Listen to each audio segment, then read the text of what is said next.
YCP నేత సజ్జల మాట్లాడుతున్నారు. Live చూద్దాం. కాబట్టి చంద్రబాబు నాయుడు జడుచుకొని లేనిపోనివేవో చెప్పి మా మీద ఉల్టా ఆరోపణలు చేసే దుస్సాహసం చేస్తున్నాడు. వాస్తవానికైతే ఉన్న దాంట్లోనే ఎఫిషియెంట్గా చేసి 2-3 రోజులు అది పూర్తి అవుతుంది. వీళ్ళు ఈరోజు మాకు ప్రభుత్వానికి గుర్తు చేయాల్సిన అవసరం లేదు. ఇక్కడ ఇంతమంది ఉన్నారు, అక్కడ అంతమంది ఉన్నారు, వాళ్ళతో చేయించవచ్చు కదా, వీళ్ళతో చేయించవచ్చు కదా, ఇవన్నీ చెప్పాల్సిన అవసరం లేదు. అడ్డం కొట్టింది నువ్వు. దానికి నువ్వు ఎంత సంజాయిషి ఇచ్చినా ఎవరైతే అంగీకరించరు. జనం ఆల్రెడీ అర్థం చేసుకున్నారు. రేపు అది ఎన్నికల్లో కూడా అది కనపడుతుంది. సార్ అవ్వాతాతలకు ఈ రోజు ఈ పరిస్థితి వచ్చిందంటే దానికి కారణం టీడీపీ అని మీరు చెప్తున్నారు. టీడీపీ కాదు వైసీపీ అన్నారు. ఇవన్నీ పక్కన పెడితే టీడీపీ రాజమండ్రి అభ్యర్థి నేనే పెన్షన్ లో వాలంటీర్లతో ఇవ్వకుండా ఆపించాను అన్రికార్డెడ్గా ప్రెస్ మీట్ ఎలా చూస్తారు సార్? అంటే అందరికీ తెలిసింది. అక్కడ ఎవరో ఆ అభ్యర్థి తను ఓపెన్ గా అన్నాడు. కానీ వీళ్ళు కూడా అంతకుముందు అదే అన్నారు. వీళ్ళు ఈ మాటలు అన్నవి ఎప్పుడైతే దీన్ని గుర్తించినప్పుడు వీళ్ళు అన్నారు. ఈరోజు ఎప్పుడైతే అది ఒకసారి ఆ ఆగ్రహం, ఆ కోపం సునామీ మాదిరి వచ్చి మీద పడుతోంది, ప్రజా ఆగ్రహం అంతా చవి చూడాల్సి వస్తుంది, మామూలుగా చిత్తగొట్టరు, జనం మామూలుగా కొట్టరు, ఎన్నికలు 4 రోజుల్లో ఉన్నాయని భయం పెట్టుకుందో అప్పుడు ఈ సాకులు ఏవో చెప్తున్నారు, మా మీద ఇది చేయాలని ప్రయత్నం చేస్తున్నారు తప్ప ఇంటెన్షన్ అయితే క్లియర్. ఒకటి, చంద్రబాబు నాయుడు కానీ ఆయన గ్యాంగ్ కానీ జగన్మోహన్ రెడ్డి గారు ఏర్పాటు చేసిన సిస్టమ్స్ వల్ల ప్రజలకు మంచి జరుగుతున్నందువల్ల ఆ బ్లెస్సింగ్స్ ఆయనకు ఖచ్చితంగా పూర్తి ఉన్నాయి. వీటిని మేమేమీ చేయలేమనేది బలంగా పడిపోయింది. ఆ సమయంలో దాన్ని ఎలాగో ఆ జనంలో ఉండే ఇది ఆపలేరు. కాబట్టి ఏదైతే కారణమని వాళ్ళు అనుకుంటున్నారో ఇందుకు ఆ సిస్టమ్ను దెబ్బ కొడితే, ఈసీ మీద ప్రెజర్ తీసుకొచ్చేసి ఆ సిస్టమ్ను దెబ్బ కొడితే ఈ 2 నెలల్లో ఆ ఆగ్రహం, కోపం జగన్ గారి మీదకి పోతుంది అనేది వాళ్ళ ఉద్దేశం. కానీ ప్రజలు మాత్రం అర్థం చేసుకోలేరా? అర్థం చేసుకున్నారు. కాబట్టి ఈరోజు ఈ సిచ్యువేషను ప్రజలు ఎంత కోపంగా ఉన్నారు చంద్రబాబు నాయుడు మీద అనేది చంద్రబాబు నాయుడు అనుకో ఆ గ్యాంగ్ రియాక్షన్స్లోనే తెలుస్తుంది.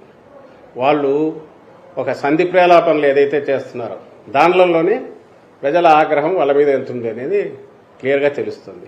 ఇప్పుడు వాళ్ళు చేస్తున్నది ఏంటి?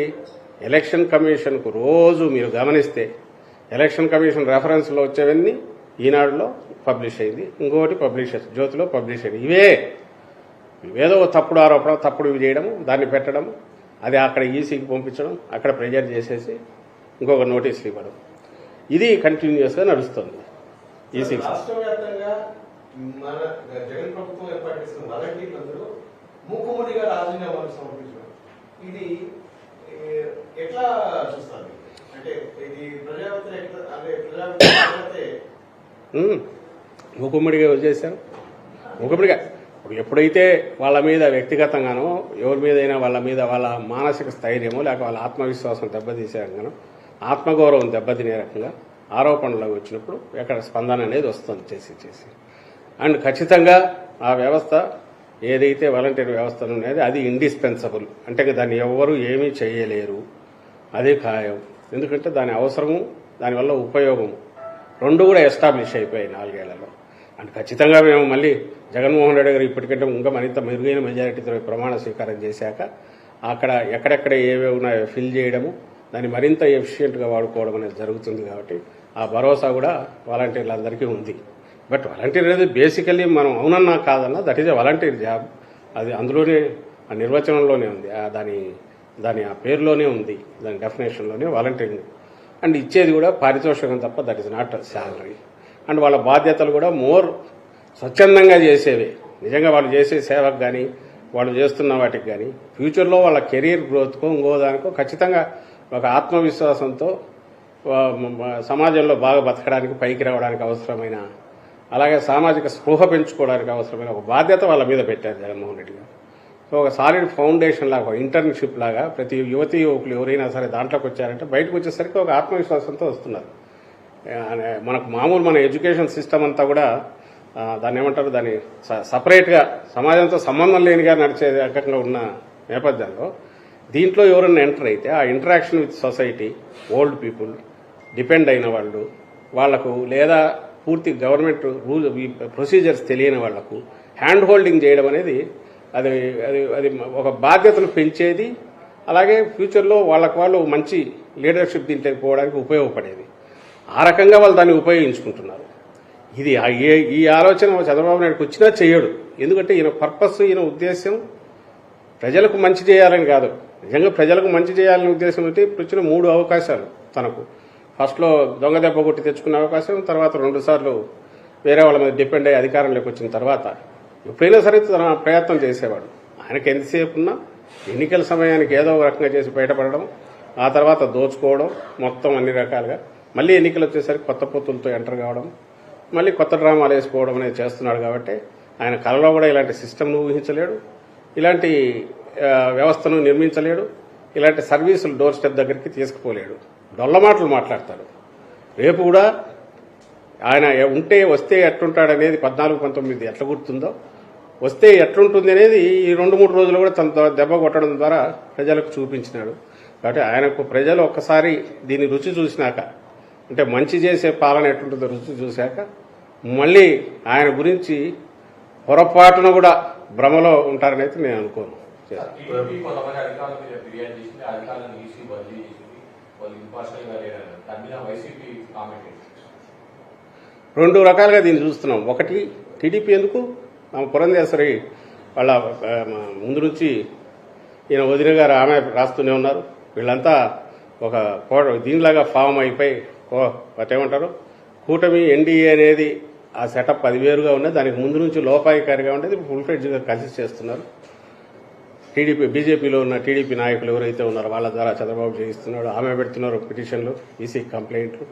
కానీ అక్కడ నిజంగా వాళ్ళు చెప్పిన ఈరోజు నేను ఏదో చూశాను, పెద్ద బ్యానర్ 20 మంది ఎస్పీల మీద రాసేసింది ఆమె.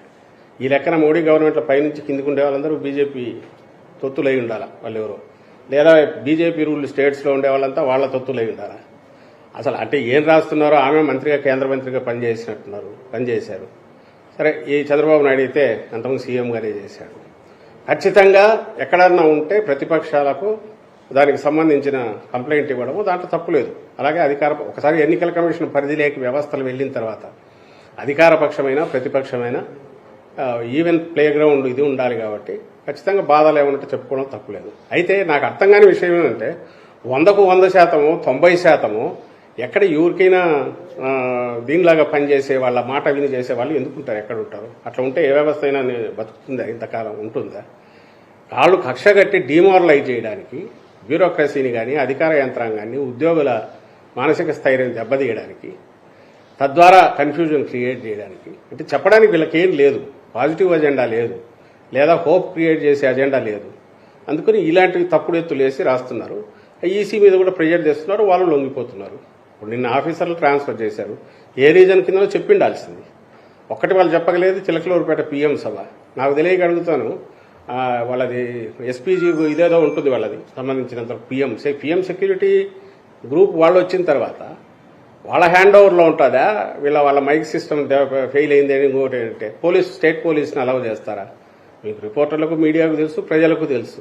ఒక్కసారి prime minister net, safety net అనేది సెక్యూరిటీ నెట్, దాంట్లో స్టేట్ పోలీసుకు రోల్ తక్కువ ఉంటుంది. వీళ్ళదే మొత్తం డామినేట్ చేస్తారు, వాళ్ళే డిసైడ్ చేస్తారు. అలాంటి చోట జరిగిన పొరపాట్లు ఏదన్నా ఉంటే స్టేట్ పోలీసును how can they blame? Chandrababu Naidu ఫెయిల్యూర్ను, పురంధేశ్వరి ఫెయిల్యూర్ను వాళ్ళ పార్టీ మీటింగ్ కూడా జరుపుకోలేక, ప్రధానమంత్రి వస్తే జరుపుకునే ఇది లేక దాన్ని తెచ్చి మా మీద పడేసి పల్లె 2 birds అట్టే షాట్ అన్నట్టు వాళ్ళ దగ్గర మొహం చల్లదా పైకి వెళ్ళి చెప్పుకోవడానికి, ఇంకో పక్క ఇటు దెబ్బ తీయచ్చు అని చెప్పి ఎస్పీల మీద పెట్టేట్టున్నారు. మిగిలిన వాళ్ళ మీద ఏం కంప్లైంట్లు ఉన్నాయో తెలియదు. ఇవన్నీ ఏదన్నా ఉంటే ఫస్ట్ నుంచి వాళ్ళు ఈనాడులోనో, ఆంధ్రజ్యోతిలోనో, ఆ టీవీల్లోనో వచ్చే స్టోరీస్ అన్నీ తీసి గుదిగుచ్చి వాటిని పెట్టుకొని పైన ఈరోజు కూటమిలో ఉన్నారు కాబట్టి ప్రెజర్ తెచ్చి చేయించుకోగలిగినట్టున్నారు. అయితే మేము దాని గురించి ఎక్కువ ఎందుకు అనుకోవట్లేదంటే, ఈరోజు అధికారంలో ఉన్నాం కాబట్టి, జగన్మోహన్ రెడ్డి గారు అధికారంలో ఉన్నారు కాబట్టి అధికార యంత్రాంగాన్ని అంతా ఉపయోగించుకోవాలని, అంటే చంద్రబాబు నాయుడు ఏం చేస్తాడో, ఏ పనులు చేస్తాడో చేయాలనే ఆలోచన లేదు. అధికారంలో ఉన్న ఏదైనా ఎన్నికలు వచ్చేసరికి ప్రజలు డిసైడ్ చేస్తారు. దానికి తగినట్టే వ్యవస్థలు కాదు మేనేజ్ చేయాల్సింది, ప్రజలకు మంచి చేసి ఓట్లు తెచ్చుకోవాలనుకుంటున్నాం. కాబట్టి అందుకోసమే జగన్మోహన్ రెడ్డి గారు కంటిన్యూస్ జనంలోనే ఉన్నారు, జనానికి అప్పీల్ చేస్తున్నారు. పూర్తిగా మంచి చేసినా నమ్మితేనే ఓట్లు వేయండి అని అడుగుతున్నారు తప్ప అధికారుల మీదనో వ్యవస్థల మీద నమ్మకం లేదు. కాబట్టి మమ్మల్ని అయితే అదేమీ చేయలేదు. వీళ్ళ ఒక రకంగా రేపు వీళ్ళకి అనడానికి కూడా ఉండదు, ఏదో అధికార వ్యవస్థలను వాడుకున్నారు, ఇది చేసినారు అనడానికి కూడా ఉండదు. మంచిది ఒక రకంగా. ఇట్లా అయితే ఈసీ కంట్రోల్లో ఉండే వ్యవస్థలు ఏదైతే ఉన్నాయో వాటిని ఫేస్ చేయడం ద్వారా వచ్చే విజయం, బ్రహ్మాండమైన విజయం రేపు ఏదైతే ఉందో అది జగన్మోహన్ రెడ్డి గారి గౌరవాన్ని, ఆయన ప్రతిష్టను, ఆయన నాయకత్వ లక్షణాలను ఇంకా మరింత పెంచుతుంది, మరింత ఉన్నత దీనికి తీసుకెళ్తుంది. వీళ్ళనే దానికి సాకులు కూడా లేకుండా చేస్తుంది. కాబట్టి డిస్పైట్ వీళ్ళు కావాలని యాగీ చేసి ప్రెజర్ చేసి ఏదైతే చేయిస్తున్నారో అధికారుల మీద కానీ ఇంకొకరి మీద అది అది అది అది దాన్ని ఎక్కడికక్కడ ఖండించాల్సిన విషయం. అది తప్పుడు ఇవి వాటిని అసలు ఈసీ పరిగణలోకి తీసుకోకుండా ఉండాల్సింది. ఒకవేళ తీసుకొని ఉంటే ఏ రీజన్ మీద చెప్పి ఉండాల్సింది. అయినప్పటికీ పార్టీగా, పొలిటికల్ పార్టీగా మాకైతే ఇలాంటివి ఏవి చిన్నపాటి ఇది కూడా కదిలించడం. ఎందుకంటే ప్రజల్లో ఆల్రెడీ బలమైన దీంతో నమ్మకంతో జగన్మోహన్ రెడ్డి గారి మీద ఉన్నారు. కాబట్టి రేపు జరగబోయే ఎన్నికల్లో ఇవేవి ఆపలేవు. ఇట్లాంటి పొద్దుబోని చిల్లర ఎత్తులన్నీ కూడా చంద్రబాబు నాయుడు వేస్తుంటాడు, వ్యవస్థలను మేనేజ్ చేసుకోవడం. ఆ అలవాటు లేదు, ఆ ఆలోచన కూడా జగన్మోహన్ రెడ్డి గారికి రాదు. కాబట్టి ఇవి ఏ రకంగా మమ్మల్ని షేక్ చేయలేవు, లేదా కదిలించలేవు, లేదా దాని ప్రభావం కూడా ఏముండదు. సార్, గత 3 రోజులుగా ఇదే అంశానికి సంబంధించి డీజీ గారి మీద, ప్రదేశ్ డీజీ గారి మీద కూడా కోర్టు యాక్షన్ చేస్తున్నారని ఈసీకి ఫిర్యాదు చేస్తున్నారు. నేను ఇంతకుముందు చెప్పింది అప్లై అవుతుంది. పైగా నేను ఒకటి అడుగుతాను, 2 నెలలు, నెలన్నర అంతా చేసి ఈరోజు 4వ తేదీ, ఇంకా సరిగ్గా నెల 10 రోజులు ఎన్నికలకు ఉంది. అంటే 30 రోజులు, 39 రోజులు, 40 రోజులు ఎన్నికలకు ఉంది. ఈ సమయంలో మీరు ఏ పేపర్లు చూసినా లేదా మీడియా చూసినా ఏ పార్టీ ఎట్లా వ్యవహరిస్తుంది?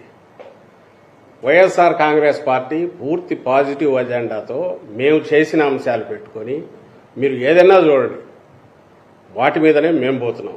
మా నాయకుడి ఉపన్యాసాలు కావచ్చు, లేదా కార్యక్రమాలు కావచ్చు, మేము చేస్తున్న రియల్ ఇతర యాక్టివిటీస్ కావచ్చు, ఏదైనా సరే మేము ఏం చేశాము అనేది చెప్తున్నాము. వాళ్ళు ఏదైనా అంటే దాన్ని తిప్పి కొట్టడానికి మాట్లాడుతున్నాం. మేము ఏం చేస్తున్నాము, దీన్ని ఎలా కొనసాగిస్తున్నామో చెప్తున్నాం. అంటే ప్రజలకు ఒక క్లారిటీ ఇస్తున్నాం. ఆ వైపు వాళ్ళు ఏదన్నా ఒక క్లారిటీతో కూడిన ఒకటన్నా చెప్తున్నారా? ఎన్నికల దగ్గరికి వచ్చినప్పుడు ఏం చెప్పాలి? ఇదిగో నేను ఇది చేస్తానని చెప్పాలి, ఆయన చేయలేదని చెప్పాలి, నేను గతంలో ఇది చేశానని చెప్పాలి, ఆయన చేయలేదు కాబట్టి నాకు ఏంటి, నేను ఇది చేస్తానన్నా చెప్పాలి. ఇదేమన్నా వాళ్ళు మాట్లాడుతున్నారా? ఒకడు పద్దం లేస్తే ఎంతసేపు బాబాయి గొడ్డలి ఇది ఒకటి ఎత్తుకొని తీరేదిగుతారు. ఇంకొకరే చెల్లెళ్ళు ఎందుకు లేరని ఇంకోడు వచ్చేసి Z+ సెక్యూరిటీ లేకపోతే నా ప్రాణాలు కానీ ఇంకోటి పెట్టుకుంటాడు కొడుకు. ఇక్కడ ఇంకా అక్కడ పిఠాపురం పవన్ కళ్యాణ్ ఆయనేమో దాన్ని ఏమంటారు, హైదరాబాద్ నుంచి స్పెషల్ ఫ్లైట్లో వచ్చి అక్కడి నుంచి హెలికాప్టర్లో పిఠాపురం పోయి మళ్ళీ సాయంత్రం చీకటి పడితే హెలికాప్టర్ రాలేదు కాబట్టి ముందే వెనక్కి వచ్చి మళ్ళీ ఫ్లైట్ ఎక్కేసి హైదరాబాద్ వెళ్ళిపోతాడు. పిఠాపురంలో నేను తిరుగుదామంటే బ్లేడ్లతో కోస్తారు అని అంటాడు, కత్తులతో పొడుస్తారు అంటాడు. అసలు వీళ్ళు ఎవరన్నా అసలు నువ్వు పిఠాపురం పోవడానికైతే పవన్ కళ్యాణ్ అనే వ్యక్తి 10 ఏళ్ళు ఓ పార్టీ పెట్టుకొని, ఓ దుకాణం పెట్టుకొని ఆయన సబ్సిడీ కింద నడిపి ఇంత కష్టపడాలనా? నువ్వు అసలు పొలిటికల్ పార్టీ అయితే నువ్వు ఎన్ని సీట్లలో పోటీ పెట్టావు? నువ్వు పొలిటికల్ పార్టీగా నువ్వు ఏం చేయాలనుకుంటున్నావు? పవన్ కళ్యాణ్ అతనికి ఏమీ లేదు, రేపు ఏం చేయగలనో చెప్పండి, నన్నెట్టో అట్లా ఎన్నుకోండి, నమ్మండి అనేంతవరకు అతను పోతున్నాడు. ఈరోజు మొత్తం మీరు రాజకీయ చిత్రపటం చూస్తే వచ్చే ఎన్నికలు, ఈ 40 రోజుల్లో వచ్చే ఎన్నికల్లో క్లారిటీతో కనపడుతున్నది ఏంటంటే వైఎస్ఆర్ కాంగ్రెస్ పార్టీ, జగన్మోహన్ రెడ్డి గారు మా అజెండా క్లారిటీతో కనపడుతుంది. మిగిలిన వాళ్ళు చెప్పడానికి ఏమీ లేదు, మమ్మల్ని అనడానికి కనపడక అస్సలు పొద్దుబోనివన్నీ లేనివి అభూత కల్పనలు. ఇంతకుముందు మీరన్న వాటికి సంబంధించింది కానీ, లేదంటే ఈ వ్యవస్థ బాగాలేదు, అది బాగాలేదు, ఇక్కడ ఇది లేదు, ఇక్కడ రౌడీ చెప్పలేదు. ఈరోజు ఆ పత్రికలు చూస్తుంటే రోజు ఎక్కడెక్కడ విషయం అంతా కూడా కక్కడం అనేది కనపడుతుంది తప్ప వాస్తవాన్ని మీద డిపెండ్ అయ్యి రాయడం లేదు. రెండవది, నువ్వు అల్టిమేట్గా ప్రజలు నిన్ను ఏ బేసిస్ మీద నిన్ను ఎన్నుకోవాలని చెప్పడానికి నువ్వేం చేస్తావనేది చెప్పట్లా. అంటే చెప్పడానికి ఏం లేదు. కాబట్టి బూతులు తిట్టడము లేదా ఇంకోటి చేయడము, ఇప్పుడు ఈసీకి ఏదో కంప్లైంట్లు ఇవ్వడం, ప్రెజర్ తెప్పించడము, ఇంకోటి దాన్ని ఏమంటాం, ఇవన్నీ చూపించి ప్రజలను ఈయనొద్దు కాబట్టి మమ్మల్ని ఎన్నుకోండిని అడ్డంగా ఒక అప్పీల్ చేయడము తప్ప మేము స్పష్టంగా ఇది చేస్తున్నాం. జగన్మోహన్ రెడ్డి గారు ఇది చేయలేదనేది ఒక్క మాట, అంటే ఒక్క పాయింట్ మీరు ఏమైనా చెప్పగలిగితే చెప్పండి. ఆఖరకు వాళ్ళు చెప్పుకున్న ఏదో అక్కడక్కడ పాసింగ్ దీనిలాగా చెప్తున్న హామీలన్నా గట్టిగా చెప్పలేకపోతున్నారు. అంటే వాళ్ళకి అసలు ఏమి చెప్పడానికి కూడా ఏం లేదు. మొత్తం దివాళా తీశారు. ఎన్నికలుగా నామినేషన్లు ముదులుగా కావడానికి ముందే ఈ అపోజిషన్ నానా అగసాట్లు పడి ముళ్ళు వేసుకుని వాళ్ళు తయారు చేసుకున్న కూటమి అనేది కంప్లీట్గా మునిగిపోయింది. ఏమీ లేదు అనేది వాళ్ళ స్టేట్మెంట్స్లో వాళ్ళ యాక్టివిటీస్లోనే బయటపడుతుంది. వాళ్ళు కంప్లీట్ దివాలా తీసిపోయారనేది మా అభిప్రాయం.